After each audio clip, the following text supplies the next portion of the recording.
Good morning, everyone. Happy Monday. So today we're going to be going over how to calculate your protein needs, and it's going to vary a little bit depending on your goals, but we're going to go over what those ranges really mean and how you can figure out where you're going to be within that range. We'll be walking through the calculations step by step. So if you have a pen and paper or a pencil or a calculator or something on hand, I would recommend that you just get it within arm's reach so that you can follow along and we can figure out what's going best for your goals. All right, guys. So likely if you're here, you already know who I am. I'm Autumn. I'm a certified clinical nutritionist with my master's nutrition human performance. I've said that roughly 400 times at this point, so I'm sure all of you guys are tired of hearing that. But, just to reiterate it one more time. Already a lot of comments on here. Thanks, guys, for already tuning in. Hi, Michael. Good morning. Hi, Marie. Hey, Camille. Good to see you. Keto coffee cheers. I saw Camille making her keto coffee on Instagram before this. Okay, so let's jump into some of these details. Per usual, so I don't go on too many rants, have my little paper here. But I don't know if you guys heard the podcast I was on that I posted about on Instagram yesterday, but I tend to go off on like a bunch of different tangents. So since this is a very specific topic, I want to make sure that we stay on track today. Hi from Germany. Cheers. Hey, Michael, Jody, Lori, good morning. Becca, good morning. Hi. Okay. So sorry, it's a little bit echoey in here. I just moved actually, and we're still getting furniture. So I hope you guys can hear everything okay. All right, so let's first dive straight into the details of protein ranges. There's a lot of debate, I'm sure you've probably seen in the nutrition world, on how much protein you really need to be getting, like what range you should be having. The US dietary guidelines typically say 0.8 grams per kilogram, but really that's just to prevent you from being deficient in protein. It doesn't mean that you're actually going to be thriving on protein. So we want to make sure that you're getting enough for your body's needs. Now, the main way or the main factor to consider how much protein you need is how much stress your body is under. And this comes from a variety of different factors, not just emotional stress that we typically think of, but physical stress is the other main one. And there's a lot of different types of physical stressors. The reason why stress is really determinant of how much protein you'll need is because one of protein's main roles is to help the body recover. So we often just think of that as muscle recovery from like a workout, but there's a lot of different types of recovery. So like if any of you guys are in nutrition school by any chance, for studying to be an RD, you'll learn about how the protein needs greatly increase, like double or triple when someone has experienced burns, because you need to be recovering and repairing your body from a really high stress like burns. So you can see how this can really range depending on the type of stressors and how much stress you're under. And it's not just emotional stress. There's a lot of stressors to factor in.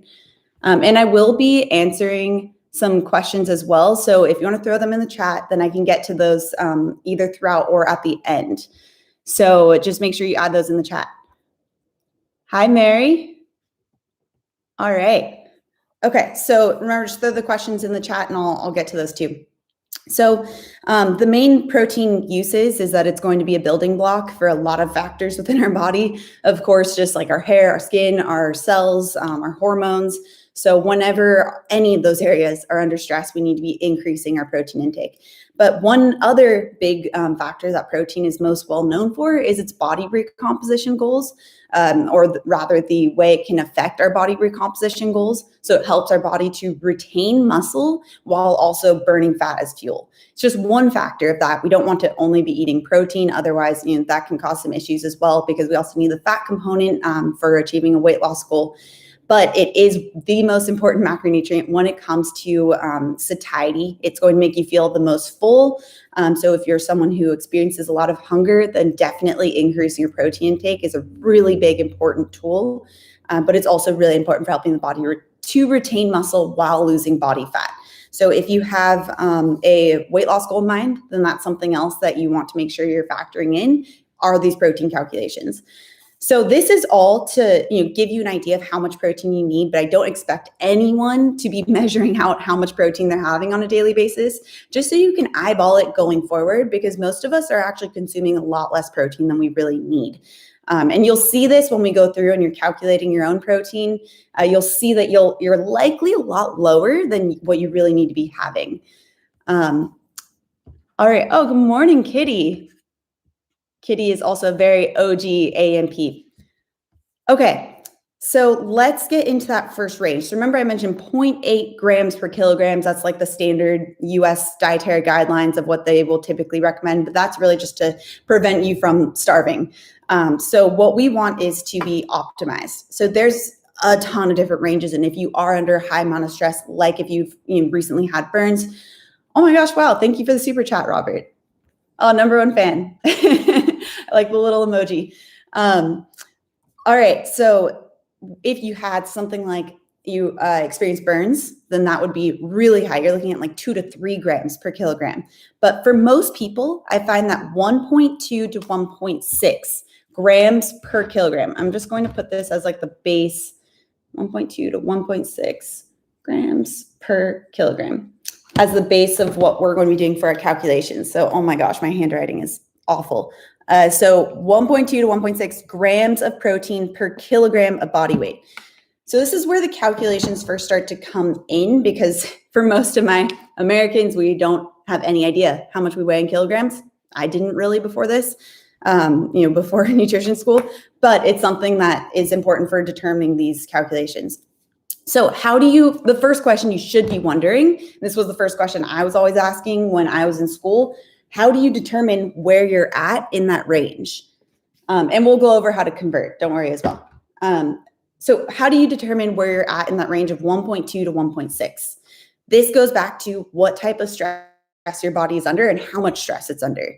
So the types of stresses that you typically need to consider, first of all, I see someone mentioning endurance athlete. That's if you are an athlete, if you are an endurance runner, you're putting a lot of stress on your body where you have those responses that require more protein to recover. So that's where you're going to be on that upper end of 1.4 to 1.6, depending how much you're exercising. If you are recovering from some type of sickness or illness, you actually really need to be making sure you're getting enough protein as well. This is actually something that I personally experienced. I think I've mentioned this before to you guys, where I had recovered from a mold toxin exposure back in high school. I was sick for like 3 weeks. I couldn't eat at all, lost a lot of weight, lost a lot of hair as a result too. So I really needed to increase my protein intake after that to recover. If you've experienced a burn, an injury, like if you had broken your bone recently as well, your bones are doing a lot of remodeling. You need to make sure that you also have the protein for that too. And then if you're under high amounts of exercise. So those are the main types of stressors. There's others to factor into. Emotional stress can definitely have an impact. So if you are in a really stressful environment for your work, that actually is a time where you might want to increase your protein as well, especially if you have a weight loss goal. Because when we have higher levels of stress, increases cortisol, increases sugar cravings. So to help temper that, remember protein is one of the most important satiating macronutrients. We need to be upping our protein to balance out the sugar cravings they're going to be experiencing. So the lower stress, so that's all to be on the higher end of protein. So looking at 1.4 to 1.6 grams per kilogram, if you experience any of those stressors, and if you experience multiple of those or at the higher end of those stressors, then that's where you'll want more of the 1.6 range. But again, if there's more of a serious type of injury like burns, then that's where you're going to be needing a lot more. So then lower stress would be if you don't have an injury, if you're not sick, if you don't have high levels of exercise. This is where you're probably safe with that more 1.2 range.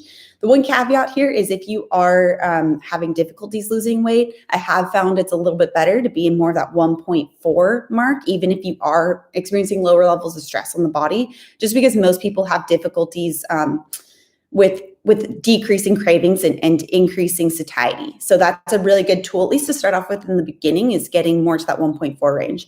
But if you don't have those levels of stress that I just discussed with exercise, with emotional stress or physical stress, that's where you can have more of that 1.2 range. If you do, you'll want more of that 1.4 to 1.6 range.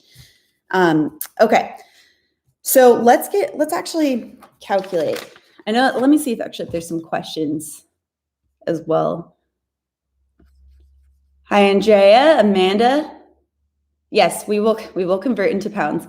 I'll also be going over some examples of different protein sources at the end based off of a 20-gram interval. So I saw some questions on that. So we'll get to that too. Okay. Oops. Just jumped. Okay, that's really great question. So Lauren asked, what if you are very overweight?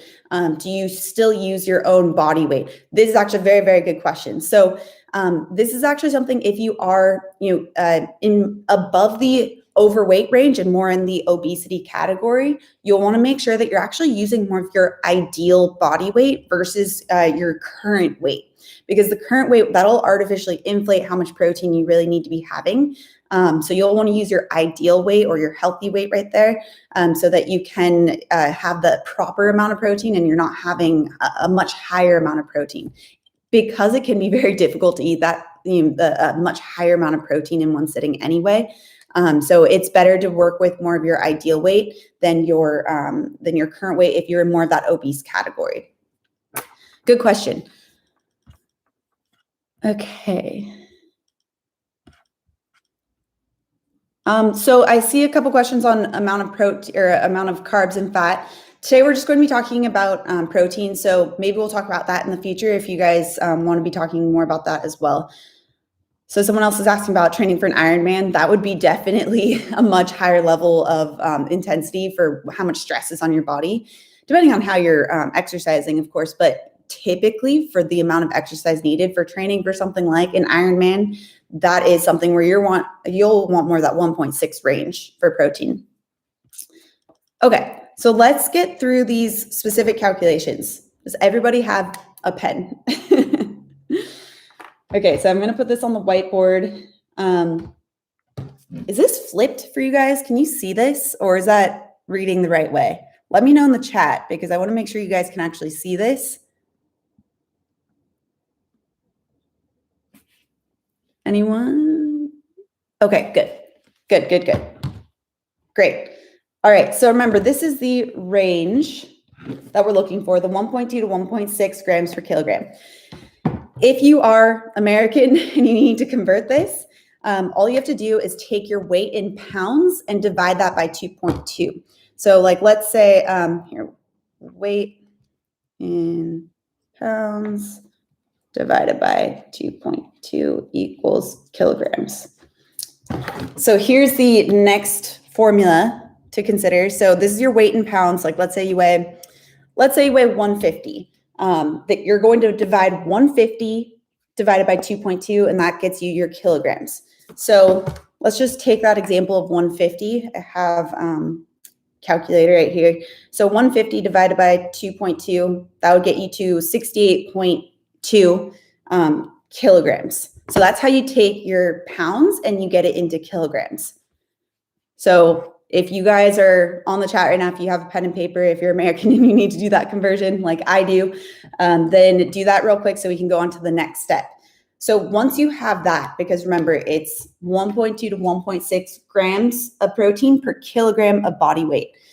So once you have that, you can move on to the actual calculation from there. So now you need to factor in how much stress you're under, and you can always adjust your protein depending on how you're feeling that you are recovering.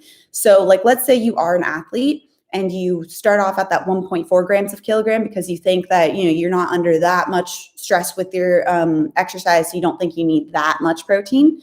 But a good way to keep track of this to see how your body is responding is to do a body fat and muscle mass test.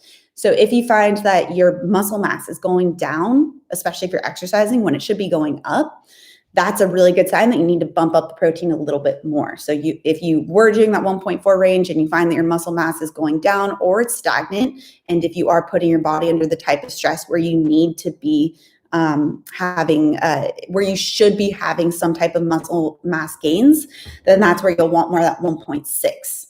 So that's just a good way to help you adjust, especially if you're an athlete or if you have the athletic goals, you can see how you need to be increasing it from there. Okay, so like let's take that, what did I say? For 150, it was 68.2. So let's say you're 68.2 kilograms. And let's say you're an athlete or you're a casual athlete and you're training for like a 10K or a marathon or a triathlon or a sprint triathlon, which is a very fun activity. So let's say you're taking the 1.4. This is what it'll look like. So it'll be, you take your weight in kilograms. Can you see that? All right. Take your weight in kilograms, which if you are 150, we decided that's 68.2 kilograms, and you multiply it by 1.4. So 68.2 times 1.4 equals, so we're looking at 95, it says 95.48. We'll just keep it 95 to make it simple. You're at 95 grams of protein per day. That's a little squished, but that would be the end result of how you actually calculate it. So I see some questions already. Is anybody calculating this right now? And if so, let me know your calculations or the grams of protein you got in the chat, just so I can see that we're all in at least the same ballpark of understanding. So that would be if your body's under like medium level stressors and you're a moderate athlete, or if you are recovering from a slight illness or slight injury, that would be that 1.4 range, and you're going to be ending at about 95 grams of protein per day. Okay, I see some people saying on here. So 111 grams, 62 grams, 82, 76 to 80. Okay, good range right there. 109, 84, 64, 100, 145, 67. Hello, Chrissy. 75 grams. So someone said, yes, but you said ideal weight, not actual weight. So if you are, this is really only if you're in that obese category that I would recommend using ideal weight over your actual weight. So if you are in more of that, the overweight category, but not obese category, you could use your current weight. But if you're in the obese category, that's where you'll want to use more of your ideal weight. And that's purely just because it can be artificially inflated for your protein needs if you are in that obese category. So that's how you calculate that. And from here, we need to determine how you're actually going to be getting this in. So of course, there's the example types of foods that you'll be needing, but also how you're going to be fitting these, this whole amount of protein in. So let's say this 95 grams of protein per day. We don't need it to be extremely specific on how much protein you're getting at each meal, but this would be roughly 32 grams of protein at each of your 3 meals. So let's say, going back to this example, you are an athlete or a casual athlete. So you're trying to get in that 1.4 grams of kilograms in per day. That's 95 grams of protein that you're getting in per day. That means you need to be looking at getting all that in to support your goals. Otherwise, your muscle mass might be going down. This is why, if you are using intermittent fasting, and I've talked about this in previous lives, and it's in multiple videos of mine at this point, this is why if you're an athlete, I rarely recommend using the 2-meal structure. So, that's looking at, if you're having 2 meals a day and you need 95 grams of protein, you're looking at 47 and a half or 48 grams of protein between those 2 meals.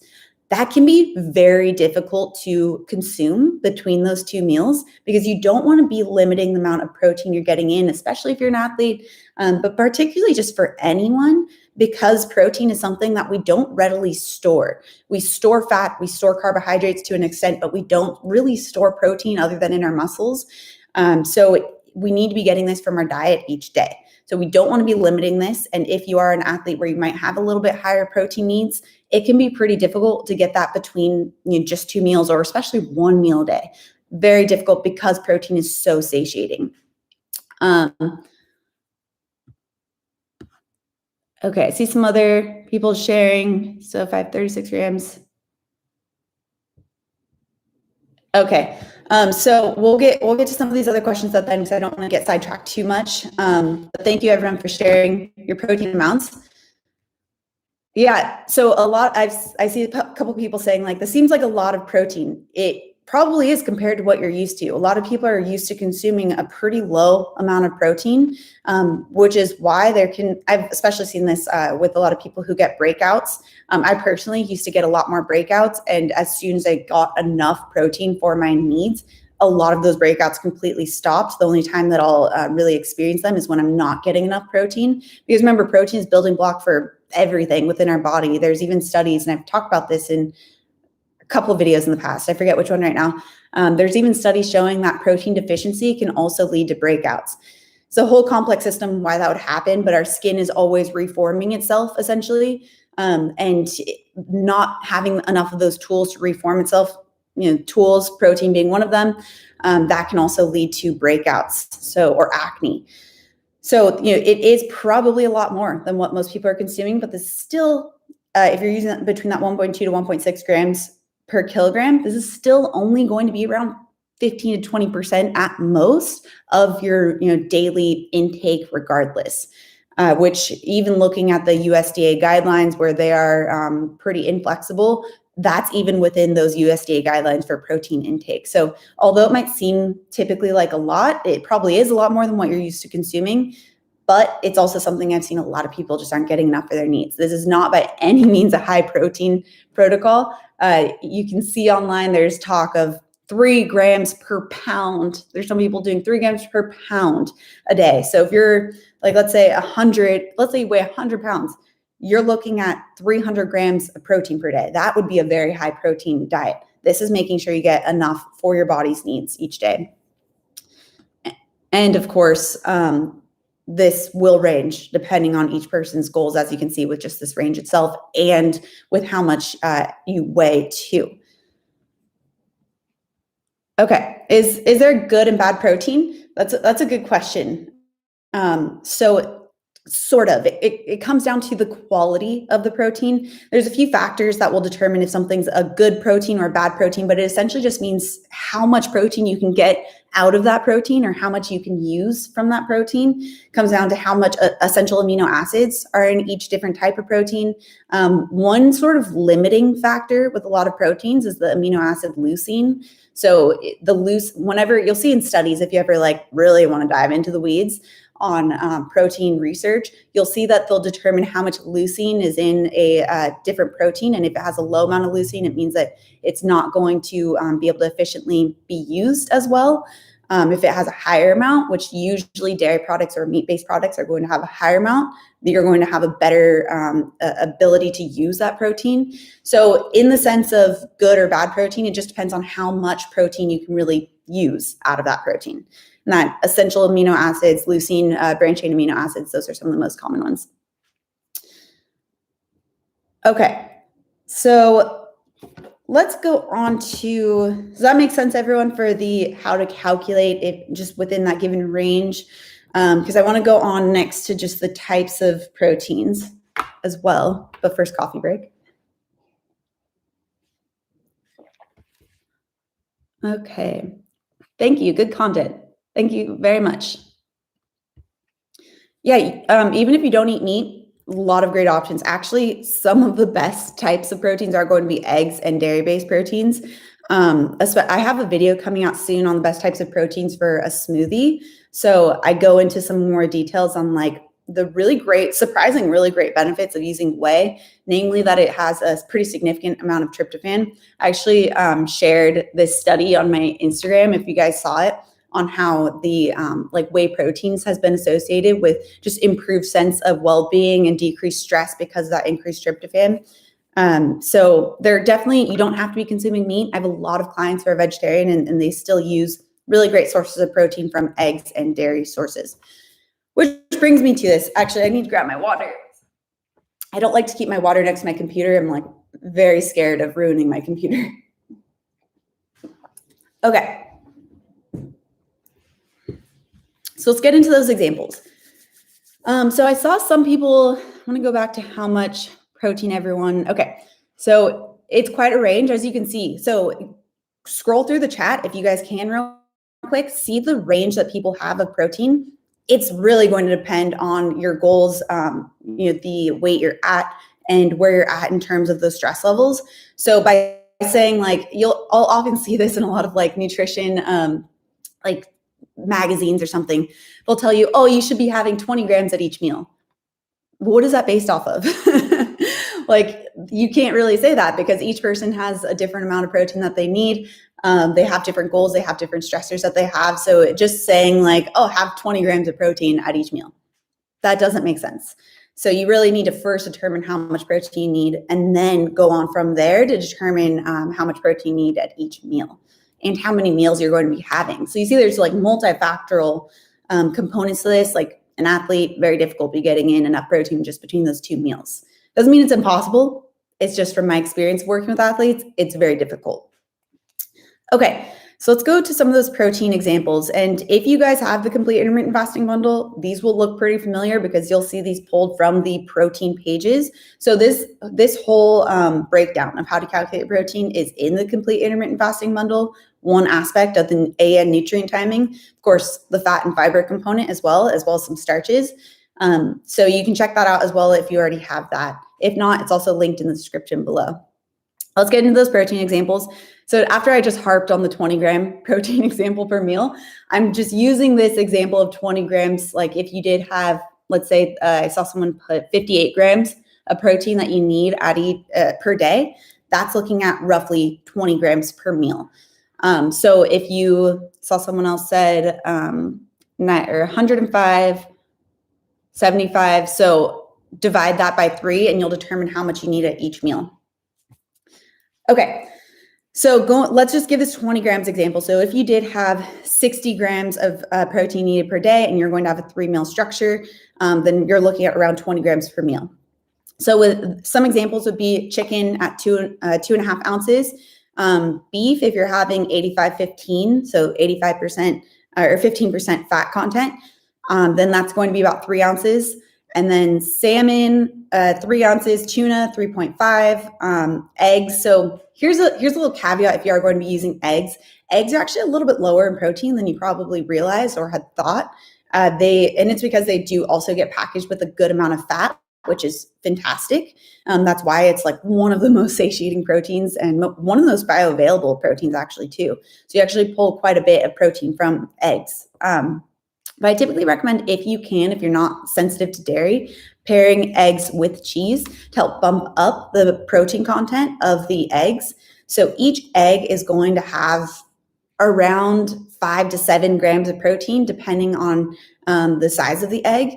So if you were to have that 20 gram example, you're looking at around 3 to 4 eggs that you'll need if you're just using eggs as that protein source. But if you were pairing it with some type of dairy product, usually it's about 7-ish grams per ounce. So you would have around 2-ish eggs plus an ounce of cheese, and that's a good way to get that protein up without having a ton of eggs if you didn't want a ton of eggs in one sitting. Okay, so then Greek yogurt is another really great one. This is actually one of my personal favorites. If you've been watching my channel at all for a while, then you know that I've been using it a lot in my smoothies. Reason why is, which is something I have a video coming out on specifically on whey, which is in Greek yogurt, but it does have a lot of great benefits if you aren't sensitive to lactose or if you aren't allergic to dairy.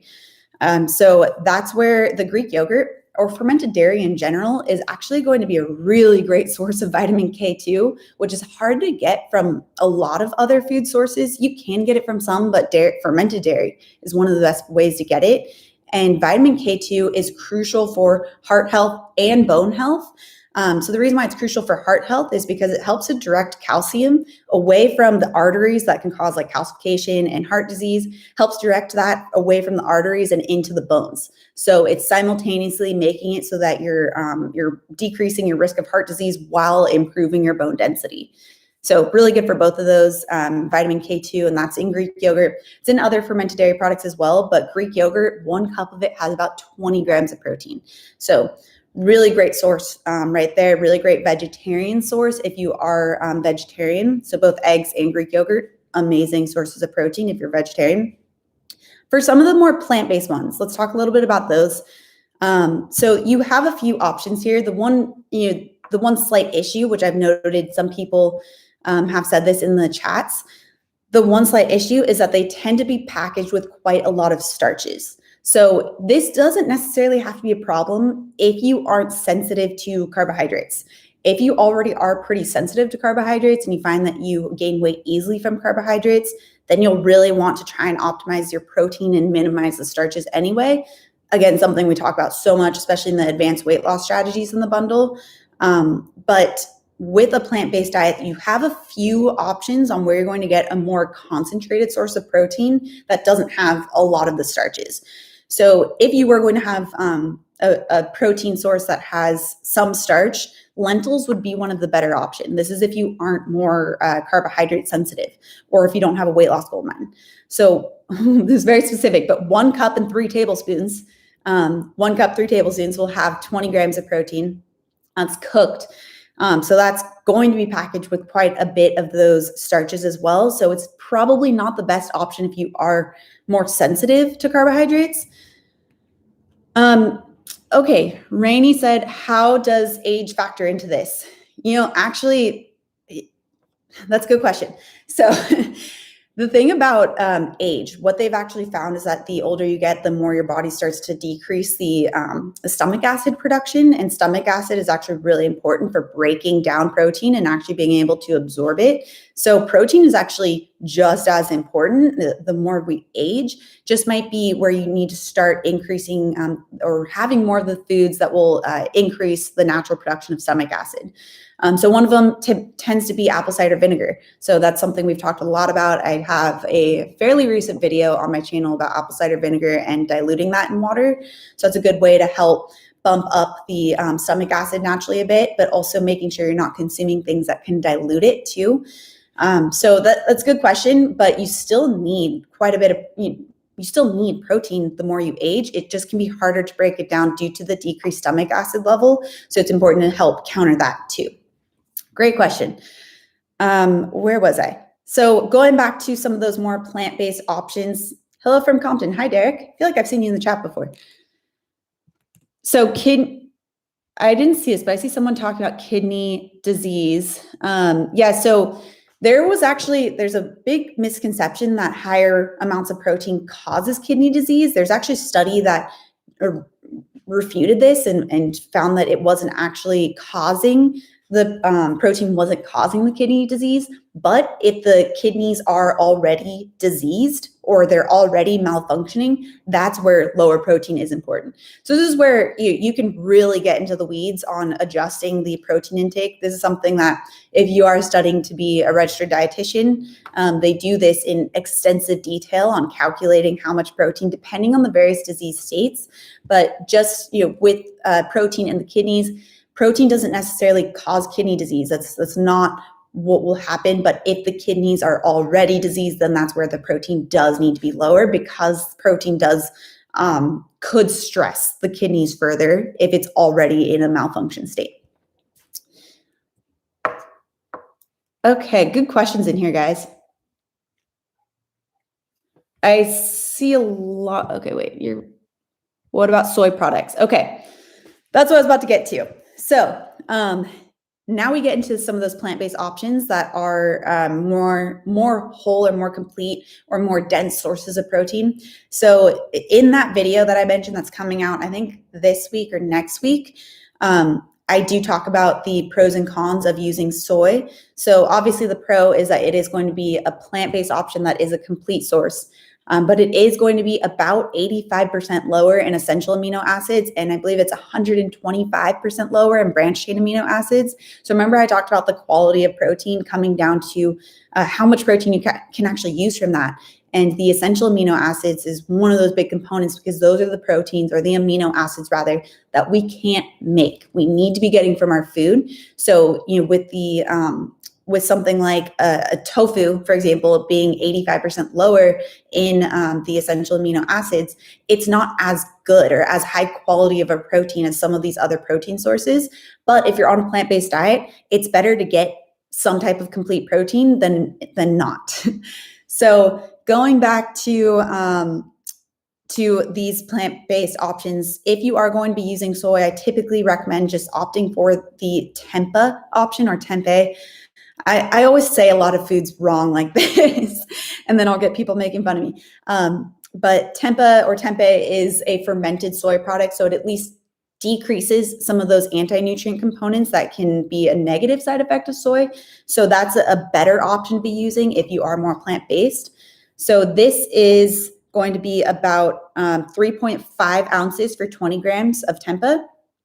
And then for tofu, which I don't really recommend using on a consistent basis because it isn't fermented, this is, if you're using firm tofu, it's going to be about 6 ounces to get you to that 20 grams. But tofu can range on like silken to extra firm, and that'll also determine how much protein or how much protein you'll get out of each of those ounces. So if it's more firm, you're going to get more protein per ounce.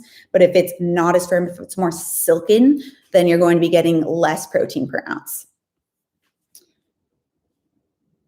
Okay, so I see someone asked, is it true that if you eat per your blood type that you can lose weight? Does blood type matter on the foods our body can break down faster or lose weight easier based on our blood type? I've seen this question come up a bit, and I want to do a more dedicated video to this because I think that this is probably something that a lot of people have questions about, but it's not, there's no research showing that. So I think that's where sometimes nutrition can get a little overcomplicated, but there's not really any research showing that your blood type will determine that. Okay, well, what if I eat more protein than what I'm supposed to have? Jennifer asked that. That's a really great question. Depends on the type of protein. So if it is from a animal-based source, there's actually been studies that have found it's very, very difficult, if not impossible, to overfeed on an animal-based protein. And it goes back to the fact that it's just so satiating that it's nearly impossible to eat all of that protein or excessive amounts of protein in one sitting. So this goes back to what I was saying on athletes having difficulties getting all that protein in if they are only having that 2-meal structure. So it's less of a stress on getting excessive amounts of protein. You probably won't even be able to. It's more of a problem if you're getting less protein, which is what I see more consistently. Of course, this does go back to if you have like kidney disease, then of course you don't want to be having high levels of protein, and you can overeat on protein in those situations. But for general health, that's something that you don't really need to be concerned about. There's actually some really interesting overfeeding studies. I think I've linked them out before, but I'll see if I can find them again and then link them out and put them in the description so you guys can check it out later. But yeah, it's really interesting how hard it is to overfeed on protein, if not impossible. Okay, Tanya, would it make sense to add a protein shake, just protein powder and water right after my workout, 1 to 2 hours before I eat a meal? I generally try and recommend not to eat multiple meals. It depends on your goals, but if you're having multiple meals throughout the day, then you're just keeping your insulin level higher, which is something that for general health, but also for weight loss purposes, but really also for general health, most people are going to be more insulin resistant. So you don't want to be having higher levels of insulin throughout the day. So I don't usually recommend trying to break it up. I recommend trying to stick to having full meals. Going back to these different types of proteins, another plant-based option would be having some type of protein powder, as mentioned. So with this, of course, the plant-based proteins are still going to be lower in the essential amino acids, but it's still better to get a complete source regardless. One thing to look out for, I've talked about this quite a bit, but it's super important if using plant-based proteins that you watch out for the heavy metal toxicity. Just because of the nature of plant-based proteins, they really easily absorb heavy metals from the soil, and they tend to consistently be the most heavily exposed protein powders to heavy metals. There's multiple consumer reports where they'll actually test different types of proteins protein powders to see how much heavy metal exposure it has, or how much heavy metal is within it. And since the supplement industry is so unregulated, it takes doing a consumer report to be able to get this information. But with the plant-based proteins, the highest one got a 3-star rating out of 5, which means that the best one is mediocre at best, at least in terms of the heavy metal exposure. So if you are going to use a plant-based protein, just make sure at the very least you're using one of the better ones. This can range depending on batch by batch even. So staying up to date with the latest consumer report studies of third-party testing of heavy metals, really good idea, because they can even change where they're sourcing, where they're getting their protein powders from. So it'll change how much heavy metal is within it. From what I've seen more recently, this was back a few years ago, so this is probably not going to be as accurate now. But from the protein powders back when I saw them, Garden of Life vanilla, not chocolate, chocolate was higher, but Garden of Life vanilla was at least a 3-star rating. But you can check that out if you look up Consumer Reports, protein heavy metal, like literally just Google that. It'll come up with one of the more recent studies that you can see on some of the better options. That's why there's 2 protein powders that I always recommend, that always rates the highest in terms of the lowest toxicity level. One is called Biochem, one is called Peori. And so those 2 are really great, lower. They've consistently been tested to be lower in heavy metals. They're both whey proteins. So if you're open to that, they're really clean options. I think I have it linked in the description below for my top protein powder options. If not, I'll make a note this time to make sure I list that so you guys can find it. So just come after this live ends, sorry, it's shaking the screen. After this live ends, I'll go back and add in that link to those protein powders I mentioned so you guys can check that out. All right. Hi from North Dakota. Hi, Michelle. Okay, so someone asked, Autumn, I did your protein shake and your detox scramble back to back, so I skipped lunch into dinner. Is that still okay? So if you had a 2-meal structure, you would need to be making sure you're increasing the protein between those 2 meals. I usually try and recommend splitting the protein between those 2 meals rather than just front loading like one meal to be really, really high in protein, one to be the standard amount. Just that way, again, you can make sure that you actually get it all in for your needs. But you do need to be increased the amount of protein between your 2 meals if you are having a 2-meal structure. Okay, so going back to some of these other, another more complete protein option if you are plant-based is hemp seeds. To get that 20 grams, you do need about 6.5 tablespoons of hemp seeds. But hemp seeds are at least a whole food source, which is always great. Also tends to be a good source of omega-3 fatty acids, a little bit of fiber in there too. So it's a good, more whole food source option, but you do need quite a bit of it. And some people tend to get a little queasy from hemp seeds if they have too much.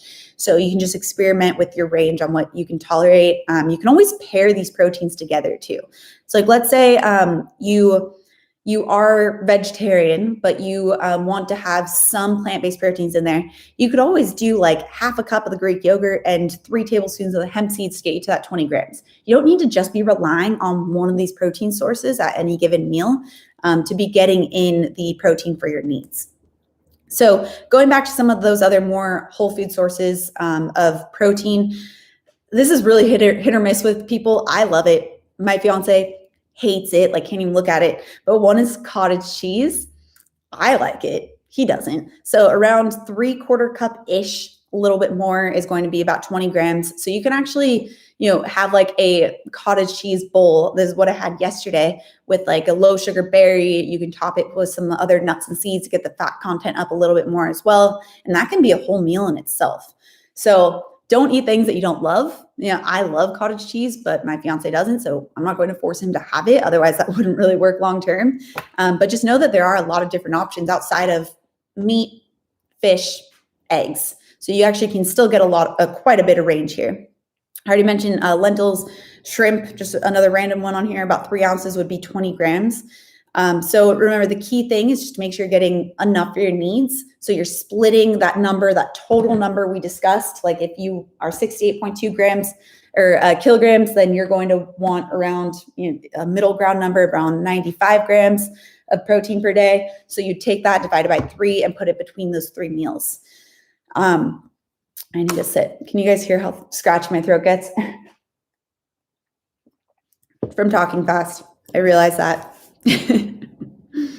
So with each of your meals should always have the goal of eating until satiated. So that's something we talk a lot about on this channel. We talk a lot about it on the complete intermittent fasting bundle protocols, the AM peeps, and the Facebook group.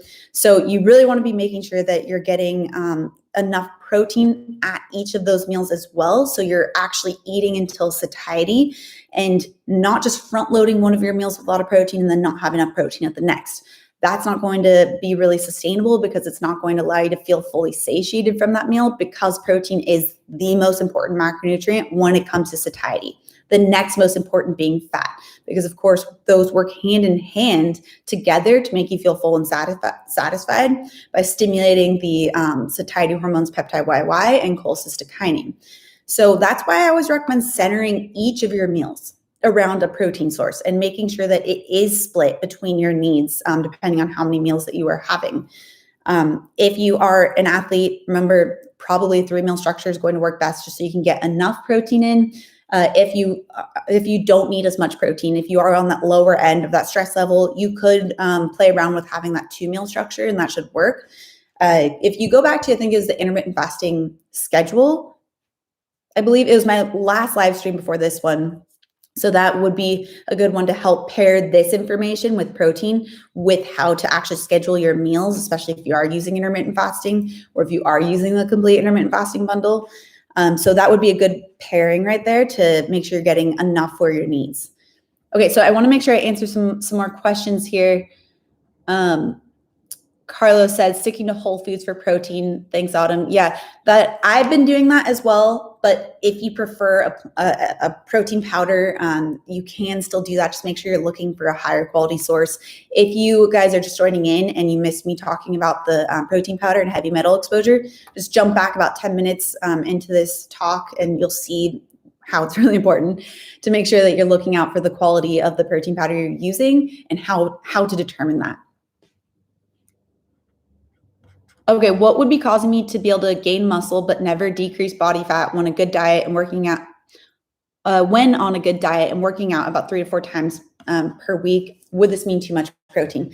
Probably, going back to that carbohydrate content, you probably are consuming too many carbohydrates for your body's carbohydrate tolerance level. So playing around with the fat to carbohydrate ratio there would be a good idea to adjust, because yeah, protein will stimulate insulin, but not nearly to the amount that the carbohydrates will.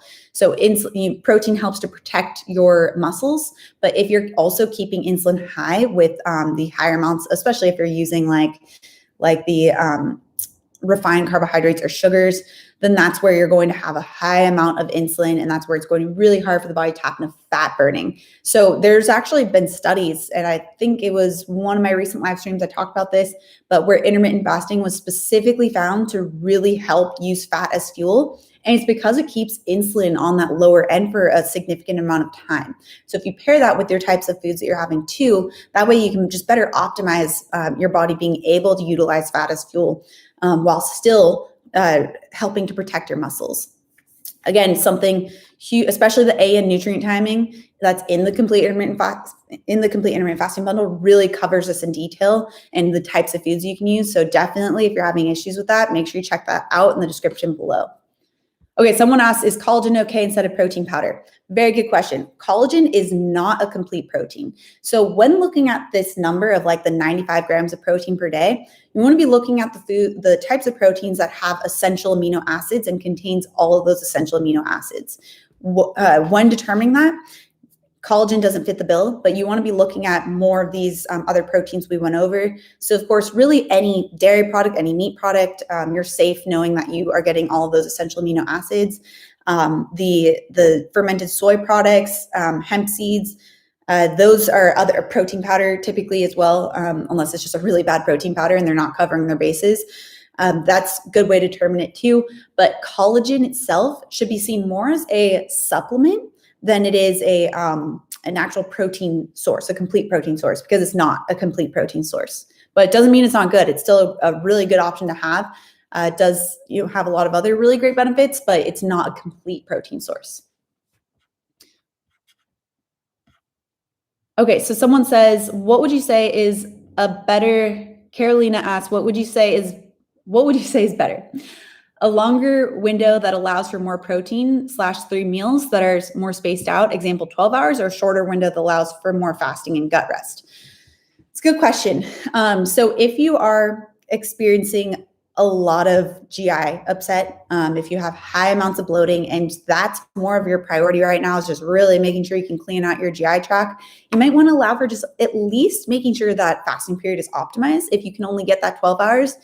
So we're looking at having nothing but water during that fasting period. Otherwise, it'll disrupt the migrating motor complex and it won't be able to flush it out and clean the GI tract. So if you are going to have a shorter fasting period to allow for more of the protein to make sure you get enough for your needs, really important to do what's called just a clean fast.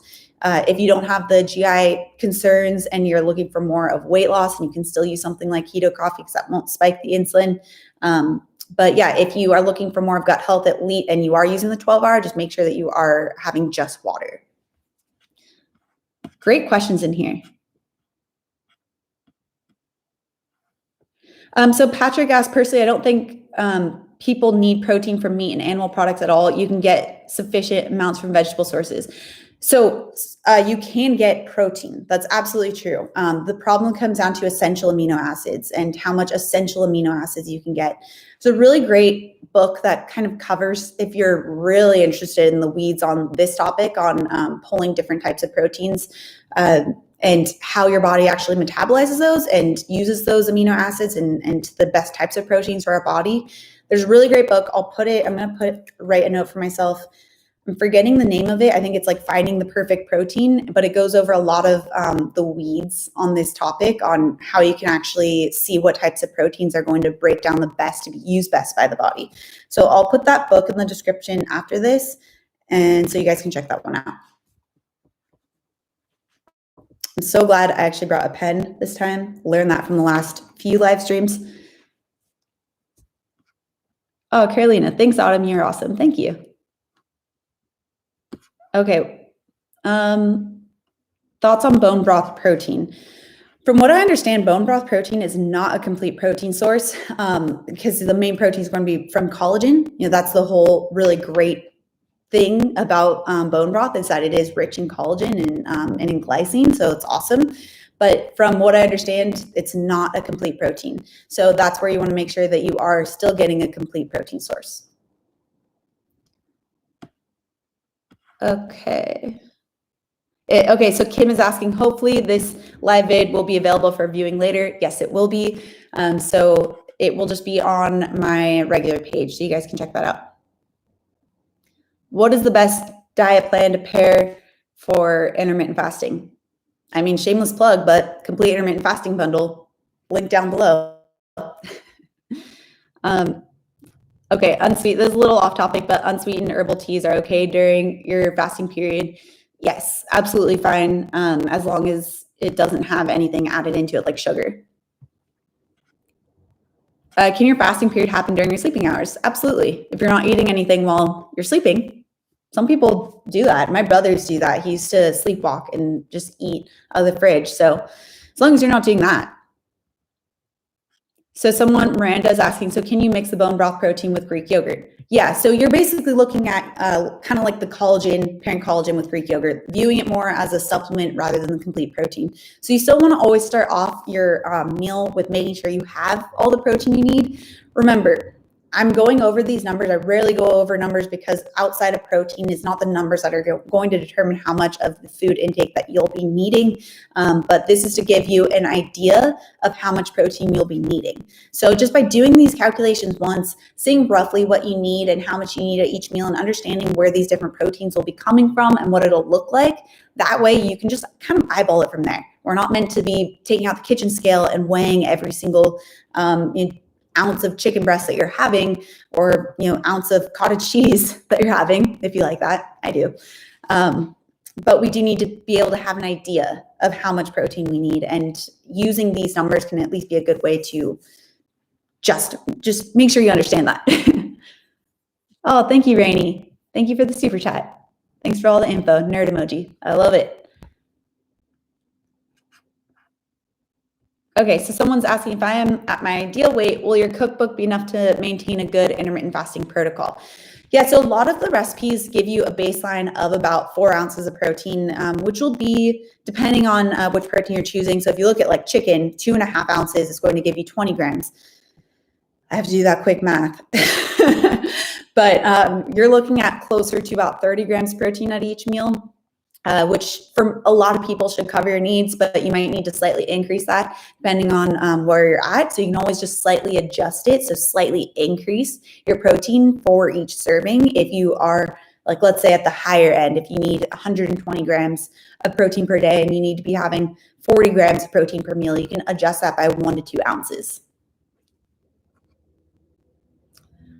Okay, so Jay is asking, is 1 cup of Greek yogurt and 1 boiled egg a sufficient amount of protein for your first post-fast meal? If what you need is about 26 grams of protein per meal, then yes. It's just important to make sure that you are getting enough of the protein for your needs. So that's where doing these calculations is so important. Making sure that you first figure out what range you're in here for your stress level, your body stress, how much stress your body is under, if you're going to be on more of that 1.2 range or the 1.6 range, and then determining that based off of your weight. So just to say, this goes back to the idea of what I was saying on like these diet books or like, you know, some nutrition books I've seen, not nutrition books, like magazines are pretty common for this. They'll say like, oh, have 20 grams, like everyone should have 20 grams of protein after your workout. That's not necessarily the case. You need to first determine how much you need to determine how much protein you should be having at your meal. Okay, does your cookbook indicate ideal meals for lunch or dinner, for example? Yes, it does. It breaks up into breakfast, lunch, and dinner. Okay, so someone asked, did you say 1 ounce of fish, meat, etc. is approximately 20 ounces of protein? No, I did not say that. that would be a lot. No, so like for beef, to get to that 20 grams, you're looking at about 3 ounces. For chicken, it's about 2.5 ounces. Salmon, about 3 ounces. Tuna, roughly 3.5. It's all going to be roughly around that range for the different animal-based proteins, but they do vary a little bit, usually based off of how much fat content is in the protein, because that's going to displace some of that protein. So like I said, beef 85-15, so 15% of that is fat.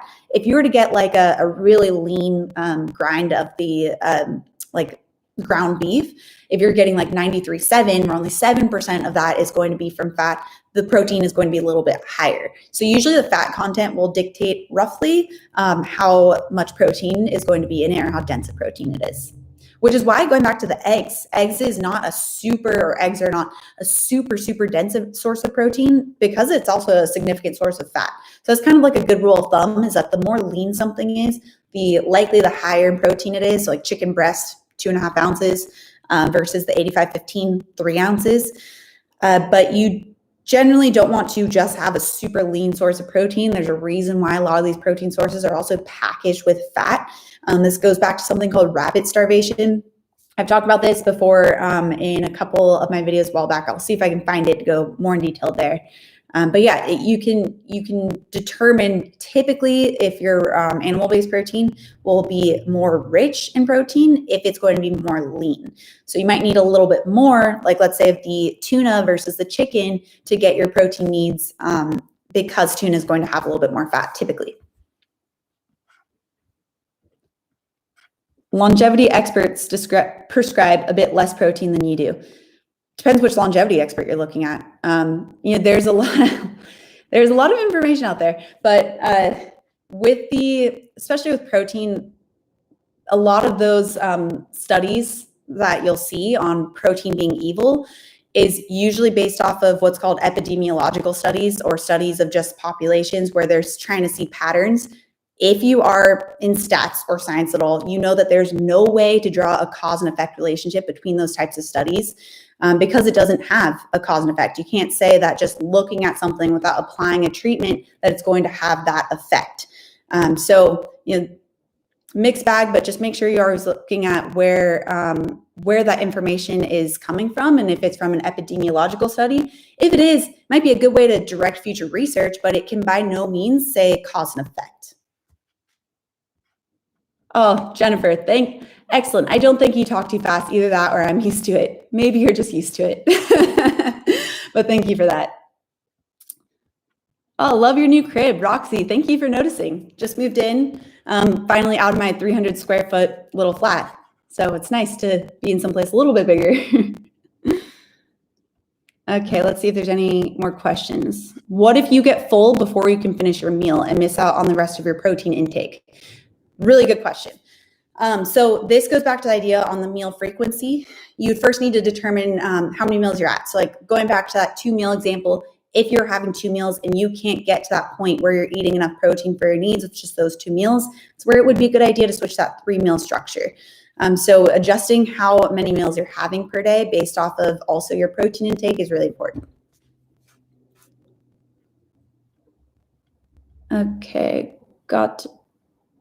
okay, so I'm sorry if I pronounced this wrong. Jalika said, hello, I'm late, got to go back later. I'm interested in protein from plants because I really don't love to eat meat. I did talk about that. So if you back up a bit, there are plant-based options. There's also, if you don't like meat, there's still vegetarian options as well. So like the eggs and the dairy products, but just go back. I can't remember when that was. We've been talking about it for a little bit. So you might just want to start from the beginning. All right, I'm going to answer one more question on here and scroll back and see if we can find a really, really good one that I didn't already cover.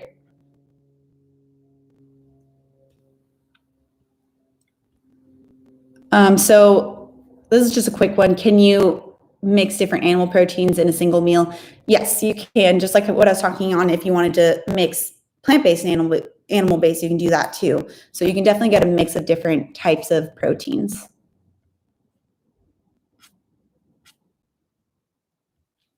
Someone said, I like meats, but need other options too.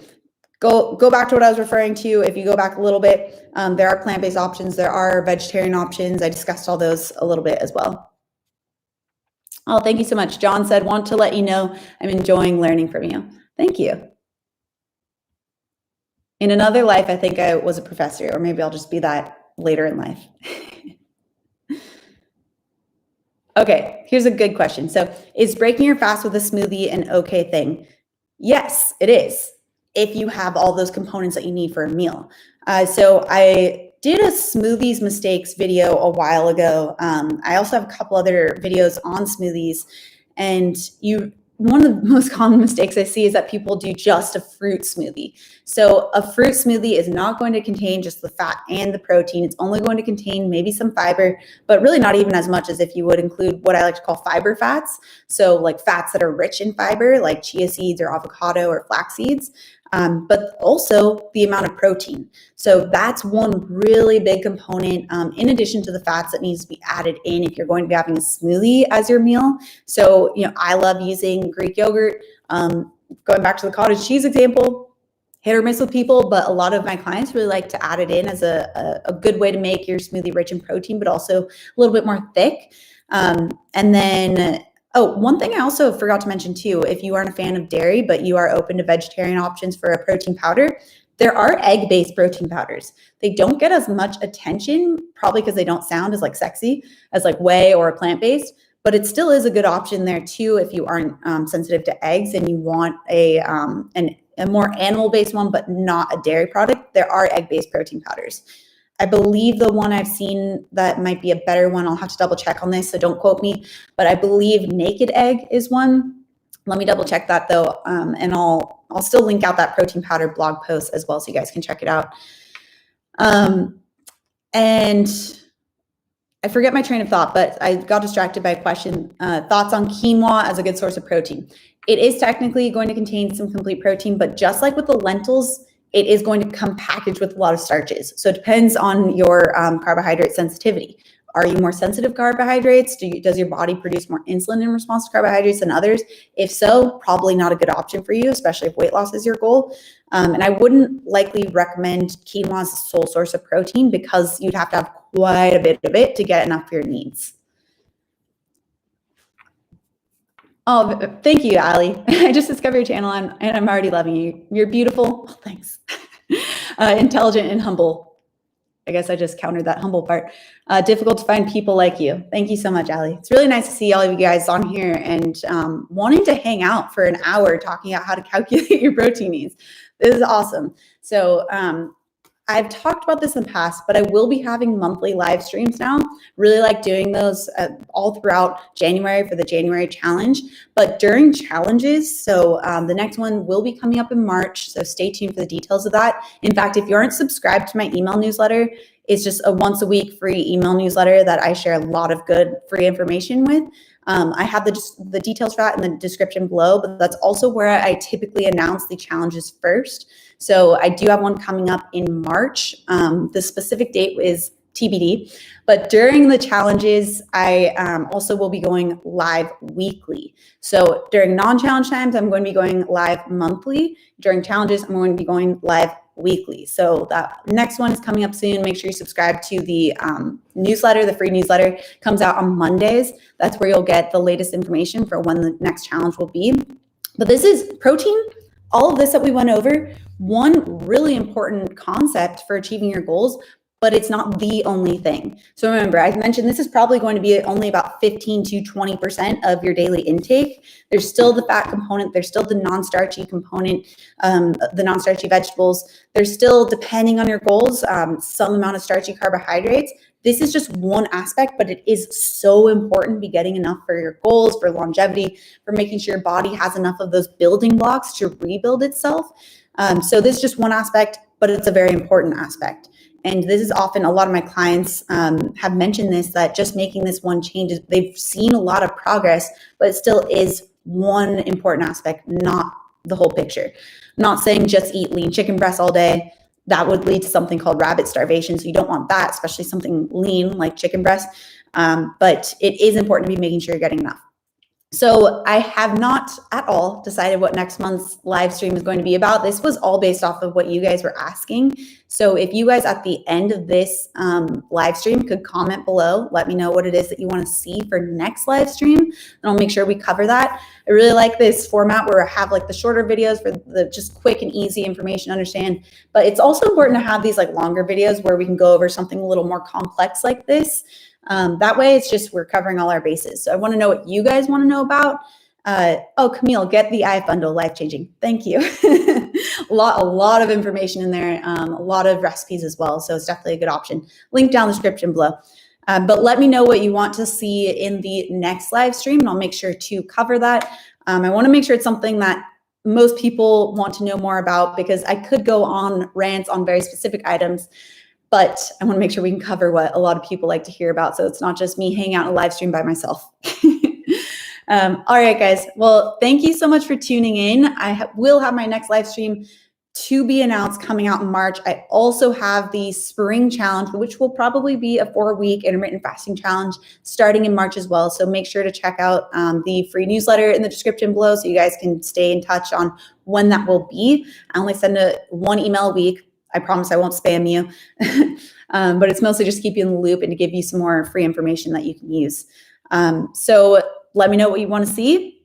Keto coffee cheers. I really didn't get to drink much of this right now. Got too much on a tangent of protein, but keto coffee cheers, guys. Thank you for hanging out with me. Over 300 people at one point just live, which was awesome. And I'll see you guys soon. Remember, comment below. Let me know what you guys want to see.